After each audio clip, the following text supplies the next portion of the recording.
Hello everyone, वर्दी English YouTube channel में मैं आपका स्वागत करता हूं। आज हम लोग नरेशन का फाइनल पार्ट पढ़ेंगे और फाइनल पार्ट में कुछ विशेष इसमें नहीं मैंने किया है। मैंने इसमें नरेशन में एक्सक्लेमेटरी सेंटेंसेस के कुछ एग्जाम्पल्स लिए हैं जो आप लोगों को जानना ज़्यादा ज़रूरी है। तो आइए एक एक एग्जाम्पल को देखते हैं और फिर आगे बढ़ते हैं। यहाँ पे लिखा है ऊपर में miscellaneous sentences based on exclamation, यानी एक्सक्लेमेटरी सेंटेंसेस पे कुछ हम मिसलेनियस सेंटेंसेस देखेंगे। ये पहला एग्जाम्पल है, he said to me stupid, उसने मुझे कहा, क्या कहा? स्टूपिड, यानी उसने मुझे स्टूपिड कहा। तो आप इसका सीधा बना सकते हैं, ही कॉल्ड मी स्टूपिड। दूसरा एग्जाम्पल है, Rahul said to me congratulations, यानी राहुल ने मुझे कहा, क्या कहा? कंग्रेचुलेशंस। आप इसको बना सकते हैं, राहुल कंग्रेचुलेटेड मी। नेक्स्ट एग्जाम्पल है, सी सेड टू हर, उसने उससे कहा वेलकम, यानी उसने उसका स्वागत किया। आप इसको बना सकते हैं, she welcomed her. Next example है, आई सेड टू हिम, मैंने उससे कहा हैप्पी न्यू ईयर। तो आप इसको बना सकते हैं, I wished him a happy new year. पांचवा एग्जाम्पल है, he said to me happy Chhath Puja. इसका आप बना सकते हैं, he wished me a happy Chhath Puja, क्योंकि जब आप किसी को किसी पर्व त्योहार पे बधाई देते हैं तो यानी वो विश करते हैं। ओके। नेक्स्ट एग्जाम्पल है यहाँ पे, I said to my father good bye, यानी कि मैंने अपने पापा को क्या कहा? Good bye. तो आप इसको बना सकते हैं, I bade my father good bye. Next example है, he said to me thank you. तो आप इसको सीधा बना सकते हैं आसानी से, he thanked me. Next example, she said good morning sir, यानी उसने मुझे गुड मॉर्निंग कहा। तो इसमें देखिए, सर कह रहा है, अगर कोई बच्चा किसी टीचर को गुड मॉर्निंग कहता है, इसका मतलब उसमें आदर का भाव छुपा होता है। तो इसको आप बना सकते हैं, she respectfully wished good morning. Number next, I said to him, मैंने उससे कहा क्या? फूल, यानी मैंने उसे मूर्ख कहा। आप इसको बना सकते हैं, I call him fool. Number 10, he said to me, उसने मुझसे कहा would that you were here, यानी काश तुम यहाँ होते। इसको हम बना सकते हैं इस तरीके से, he wished that I had been there, क्योंकि हियर का देयर होता है।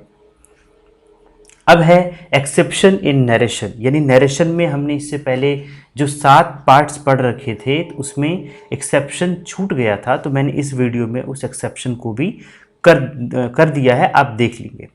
एक्सेप्शन नंबर 1, पहला एक्सेप्शन है कि when the reported speech shows universal और जनरल ट्रूथ, यानी कि जब रिपोर्टेड स्पीच में यूनिवर्सल और जनरल ट्रूथ ये दिखाएगा, यानी कि रिपोर्टेड स्पीच में कोई यूनिवर्सल और जनरल ट्रूथ की बात होगी, तो no change will take place in the indirect speech. तो जब हम इनडायरेक्ट स्पीच बनाएंगे उसमें किसी तरह का कोई परिवर्तन हम नहीं करेंगे।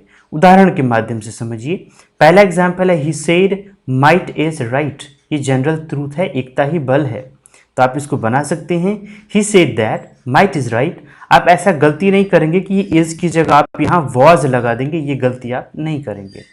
Number 2, he said the sun is the only source of ultimate energy. आप जान रहे हैं कि ये यूनिवर्सल ट्रूथ है कि सूर्य ऊर्जा का, असीमित ऊर्जा का एकमात्र स्रोत है। इसको आप बना सकते हैं, ही सेड दैट, और पूरा सेंटेंस लिख दीजिए, क्योंकि ये यूनिवर्सल और जनरल ट्रूथ के अंतर्गत आता है। Exception number 2, when the reported speech states a historical event or fact, यानी कि जब रिपोर्टेड स्पीच से कोई हिस्टोरिकल यानी ऐतिहासिक बातें अगर हमें पता होगी, उससे ऐसी बातें पता चलेगी जो इतिहास की कोई घटनाएं हमें बता रहा है, तो क्या होगा? तो no change will take place in the indirect speech. तो इनडायरेक्ट स्पीच में हम किसी तरह का कोई परिवर्तन नहीं करेंगे। एग्जाम्पल देखते हैं। पहला एग्जाम्पल है, the teacher said Maharana Pratap died in 1597 ED, यानी कि टीचर ने कहा कि महाराणा प्रताप कब मर गए, तो 1597 ईस्वी में। ये एक इतिहास की बात है, तो इसको मैंने बनाया है द टीचर से दैट, और पूरा सेंटेंस आपको लिख देना है बिना किसी परिवर्तन के। आप जानते हैं कि सिंपल पास्ट पास्ट परफेक्ट में हो जाता है, तो उस हिसाब से यहाँ होना चाहिए था महाराणा प्रताप हैड डाइड, लेकिन आप ऐसा गलती नहीं करेंगे। दूसरा एग्जाम्पल, ही सेड, उसने कहा इंडिया गॉट फ्री इन 1947, ये भी एक हिस्टोरिकल इवेंट है, इसको भी आप बिल्कुल आसानी से बनाएंगे। ही सेड दैट, और बाकी सेंटेंस बिल्कुल आप उतार देंगे। He said that India got free in 1947। Exception number 3, When the reported speech shows habitual facts or proverbs, यानी कि कोई आपकी आदत है, हाँ, कोई कहावत है, हाँ, अगर मान लीजिए कोई ऐसा काम जो हम डेली बेसिस पे करते हैं, तो वहाँ पर भी हम क्या करेंगे, तो no change will take place in the tense. तो एक चीज़ याद रखेंगे, टेंस में कोई परिवर्तन नहीं होगा, यानी इससे ये पता चलता है कि हम पर्सन में परिवर्तन कर सकते हैं, लेकिन टेंस में परिवर्तन नहीं होगा। एग्जाम्पल देखेंगे, आई सेड, मैंने कहा, I teach you English every day. यहाँ पे देखिए मैंने कहा, किसको कहा, तो मैंने अपने स्टूडेंट्स को कहा होगा। देखिए इसको मैंने कैसे बदला है, आई सेड दैट। देखिए मैंने टेंस बिल्कुल भी नहीं चेंज किया, ये भी सिंपल प्रेजेंट टेंस है, ये भी सिंपल प्रेजेंट टेंस है, क्योंकि आपने इससे पहले पढ़ा था कि simple present tense simple past में चेंज हो जाता है, लेकिन मैंने वहाँ ऐसा नहीं किया है। और सेकंड पर्सन चूंकि ऑब्जेक्ट में बदलेगा, ऑब्जेक्ट में माय स्टूडेंट्स हैं, तो इसीलिए मैंने यहाँ पे देम दिया है। तो मैंने आपको इससे पहले ही बता दिया था कि no change will take place in the tense, tense में कोई परिवर्तन नहीं होगा, बाकी आप पर्सन में परिवर्तन कर सकते हैं। दूसरा example, he said action speaks louder than words, उसने कहा कि action speaks louder than words. आप जानते हैं कि आपका काम बोलता है, ना कि आपके बोल बोलते हैं। बोलने के लिए तो हम कुछ भी बोल सकते हैं कि, लेकिन करना ज़्यादा ज़रूरी है। तो देखेंगे यहाँ पे इसको मैंने कैसे बनाया है, ही सेड और दैट लगा करके पूरा सेंटेंस मैंने अक्षरशः उतार दिया है, क्योंकि ये एक प्रोवर्ब है और प्रोवर्ब में किसी तरह का कोई परिवर्तन नहीं होता। एक्सेप्शन नंबर 4, एक्सेप्शन नंबर 4 में क्या कह रहा है कि when the reported speech has two actions to be happening at the same time, यानी कि जब रिपोर्टेड स्पीच में कोई दो कार्य एक साथ एक ही समय हो रहे हो, तो यहाँ पर भी हम टेंस में कोई परिवर्तन नहीं करेंगे। No change will take place in the tense, तो टेंस में किसी तरह का परिवर्तन नहीं होगा। एग्जाम्पल देखते हैं, ही सेड, उसने कहा, I was reading English while she was doing her work. यहाँ पे दो काम हो रहे हैं, पहला एक काम है इंग्लिश पढ़ने का और दूसरा काम है अपना कोई काम करने का। तो यहाँ पे पहले सेंटेंस समझ लेते हैं। उसने कहा कि मैं इंग्लिश पढ़ रहा था जब वह अपना काम कर रही थी, यानी कि जब वह अपना काम कर रही थी तो मैं इंग्लिश पढ़ रहा था। यहाँ पे देखेंगे दो काम एक ही साथ हो रहे हैं, यानी इंग्लिश पढ़ना और कोई अपना काम करना। इसको देखिए मैंने कैसे बनाया है, ही सेड, यहाँ पे मैंने गलती से द लिख दिया है, यहाँ पे दैट होना चाहिए था। ही सेड दैट, अब यहाँ पे फर्स्ट पर्सन सब्जेक्ट में बदलेगा तो ही है, तो यहाँ पे मैंने ही दिया।